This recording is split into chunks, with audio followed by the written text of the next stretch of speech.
किसी ने ये बताया कि जबकि नया नियम तो अनंत जीवन की बातों से भरा हुआ है ना। पतरस ने प्रभु यीशु से यूहन्ना 6 में कहा कि प्रभु हम किसके पास जाएं, अनंत जीवन की बातें तो तेरे ही पास है।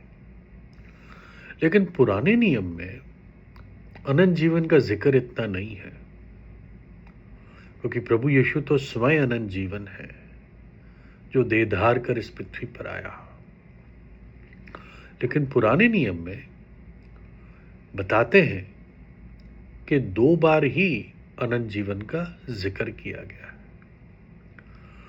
एक तो डैनियल 12 अध्याय में, जहां पर लिखा है कि बहुतेरे जो मिट्टी में सो रहे होंगे वो जाग जाएंगे, जी उठेंगे, कुछ तो अनंत जीवन के लिए और कुछ हमेशा की लज्जा और दंड के लिए। और दूसरा जिक्र है भजन 133, क्या ही भला और मनोहर है जब भाई लोग आपस में मिलजुल के रहते हैं। ये उस बहुमूल्य इत्र या तेल के समान है जो हारून के सिर पर उंडेला गया, जो उसके चेहरे से लेकर वस्त्र तक बह गया जब उसका अभिषेक हुआ था। और ये उस हरमोन के ओस के समान है, उस ओस के समान है जो सियोन की पहाड़ियों पर गिरी, जहां पर परमेश्वर ने अनंत जीवन की आशीष दी। ये दूसरा जिक्र है अनंत जीवन का। कहां पर? जहां पर भाई लोग आपस में मिलजुल के रहते हैं। परमेश्वर की दृष्टि में ये बहुत भली और मनोहर बात है।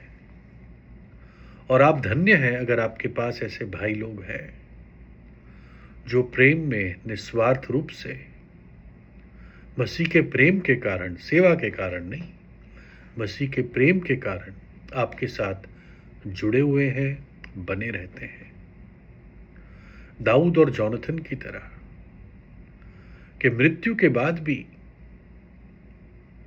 दाऊद ने ढूंढा कि मैं कैसे, जोनाथन की मृत्यु के बाद, कि मैं कैसे जोनाथन के वंश के लिए भलाई करूं। नीतिवचन 20:6 में लिखा है, ज्यादातर लोग अपने ही मुंह से अपनी भलाई ढूंढते हैं, लेकिन विश्वासयोग्य व्यक्ति कहां मिलता है, विश्वासयोग्य भाई कहां मिलता है।